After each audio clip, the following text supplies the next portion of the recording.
ನೀವು ನೋಡ್ತಾ ಇದ್ದೀರಾ ಫಿಲ್ಮಿ ಬೀಟ್ ಕನ್ನಡ. ನಾನು ಶ್ರುತಿ ಪಾಟೀಲ್. ಒಂದೊಂದು ಹನಿಯು ಅತ್ಯಮೂಲ್ಯ. ನೀರನ್ನ ಕಾಳಜಿಯಿಂದ ಬಳಸಿ. ಎಸ್, ಬರದ ನಾಡಿನ ಜನತೆಗೆ ಕುಡಿಯುವ ನೀರಿನ ನೆರವಿಗಾಗಿ ರಾಕಿಂಗ್ ಸ್ಟಾರ್ ಯಶ್ ತಮ್ಮ ಯಶೋಮಾರ್ಗ ಫೌಂಡೇಶನ್ ಮೂಲಕ ಸ್ಪಂದಿಸುತ್ತಿರುವ ಬಗ್ಗೆ ಎಲ್ಲರಿಗೂ ಗೊತ್ತಿದೆ. ನಟನೆಯ ಜೊತೆ ಸದಾ ಸಾಮಾಜಿಕ ಕಾರ್ಯಗಳಲ್ಲಿ ತೊಡಗಿಕೊಳ್ಳುವ ಯಶ್ ಈಗ ಜನರಿಗೆ ನೀರಿನ ಅಭಾವದ ಬಗ್ಗೆ ಅರಿವು ಮೂಡಿಸಲು ಮುಂದಾಗಿದ್ದಾರೆ. ರೈತರ ಪರ ಸದಾ ನಿಂತಿರುವ ಯಶ್ ಈಗಲೂ ಯಶೋಮಾರ್ಗ ಫೌಂಡೇಶನ್ ಮೂಲಕ ನೀರಿಲ್ಲದ ಊರುಗಳಿಗೆ ನೀರು ಪೂರೈಕೆ ಮಾಡುವ ಕಾರ್ಯ ಮಾಡುತ್ತಿದ್ದಾರೆ. ಅದರ ಜೊತೆಗೆ ಈಗ ಜನರಲ್ಲಿ ನೀರಿನ ಅಭಾವದ ಬಗ್ಗೆ ಅರಿವು ಮೂಡಿಸಲು ಮುಂದಾಗಿದ್ದಾರೆ. 10 ವರ್ಷಗಳಲ್ಲಿ ಎಂದು ಕಂಡಿರದ ಬರ ಪರಿಸ್ಥಿತಿಯನ್ನ ಇಂದು ನಾವು ಎದುರಿಸುತ್ತಿದ್ದೇವೆ. ನೀವು ಉಳಿಸುವ ಪ್ರತಿ ನೀರಿನ ಹನಿಯು ಬಾಯಾರಿದವರ ದಾಹ ತಣಿಸಲಿದೆ ಎಂದು ಯಶ್ ನೀರಿನ ಅಭಾವದ ದೃಷ್ಟಿಯಿಂದ ಸಾಮಾಜಿಕ ಜಾಲತಾಣದಲ್ಲಿ ಹೀಗೆ ಬರೆದಿದ್ದಾರೆ.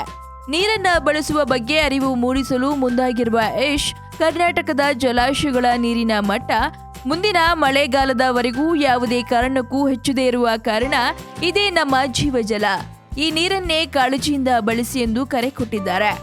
ಬೇಸಿಗೆಯಲ್ಲಿ ನೀರಿನ ಅಭಾವ ಉಂಟಾಗುವ ಸಾಧ್ಯತೆ ಹೆಚ್ಚಾಗಿದ್ದು, ಅದರ ಬಗ್ಗೆ ಜನರಲ್ಲಿ ಅರಿವು ಮೂಡಿಸಲು ಯಶ್ ತಮ್ಮ ಟ್ವಿಟರ್ ಪೇಜ್ನಲ್ಲಿ ಕರ್ನಾಟಕ ರಾಜ್ಯದಲ್ಲಿರುವ ಎಲ್ಲ ಜಲಾಶಯಗಳ ನೀರಿನ ಮಟ್ಟದ ವರದಿಯನ್ನ ಪ್ರಕಟಿಸಿದ್ದಾರೆ.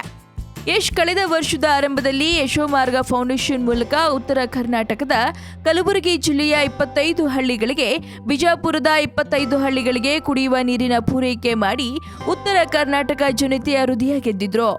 ಇದೀಗ ನಟ ಯಶ್ ಮತ್ತೆ ತಮ್ಮ ಯಶೋಮಾರ್ಗ ಮೂಲಕ ಜನರಿಗೆ ನೆರವಾಗ್ತಿದ್ದಾರೆ.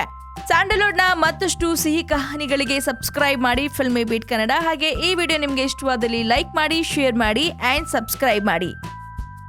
ಹಾಯ್, ಎಲ್ಲ ಸ್ಯಾಂಡಲ್ವುಡ್ ಮೂವೀಸ್ ಅಪ್ಡೇಟ್ಸ್ಗೆ ಪ್ಲಸ್ ನನ್ನ ಮೂವೀಸ್ ಅಪ್ಡೇಟ್ಸ್ಗೆ ಪ್ಲೀಸ್ ಎಲ್ಲರೂ ನೋಡ್ತಾ ಇರಿ ಫಿಲ್ಮಿ ಬೀಟ್ ಆ್ಯಂಡ್ ದಯವಿಟ್ಟು ಸಬ್ಸ್ಕ್ರೈಬ್ ಮಾಡಿ.